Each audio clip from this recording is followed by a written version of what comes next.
Баршаңызға сәлем достар, Алтынайдан кеңес каналына қош келдіңіздер. Видеоны лайк басып, менің арнама тіркелуді ұмытпаңыздар. Бүгін сіздерге бауырды тазалайтын 6 әдіспен бөлісетін боламын. Онда жүйке талшықтары болмайтындықтан бауыр білдірмей ауыратын мүше. Біздер оны дәрімен улағанша тазартудың дұрыс екендігін білуіміз қажет. Бүгінде бауыры ауыратын адамдар көп болғандықтан сіздерге біршама әдісін бөлісуді жөн көрдім. Ендеше кеттік. Бірінші әдісі: 1 стакан таза суға лимонның тең жартысын қосып ішіңіз. Лимон шырыны бауырыңыздағы барлық зиянды зәр отты шығаруға көмектеседі. Екінші әдісі: сарымсақ пен жуаны жиі жеуге тырысыңыз. Оның бауырыңызға әсері мол. Өйткені сарымсақ пен жуаның құрамында ағзадағы артық заттарды шығаратын пайдалы элементтер бар.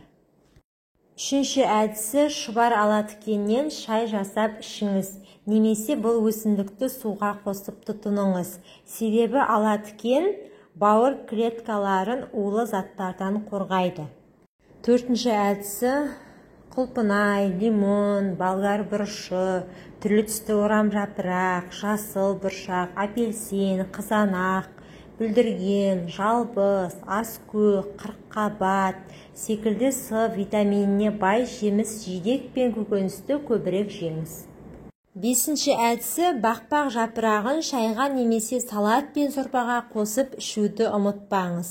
Әрине, саябақта өсіп тұрған бақпақты жұлуға болмайды. Бірақ өзіңіздің бағыңызда болса, оны міндетті түрде жинап алғаныңыз дұрыс. Алтыншы әдісі: үнді тағамдарын дайындап үйреніңіз. Олар өте дәмді және тағамдарының басым көпшілігінде куркума болады. Оның сіздің ағзаңызға пайдасы көп. Сонымен бірге бауырыңызды түрлі аурудан қорғайды. Назарларыңызға рахмет. Менің каналыма тіркелуді ұмытпаңыздар.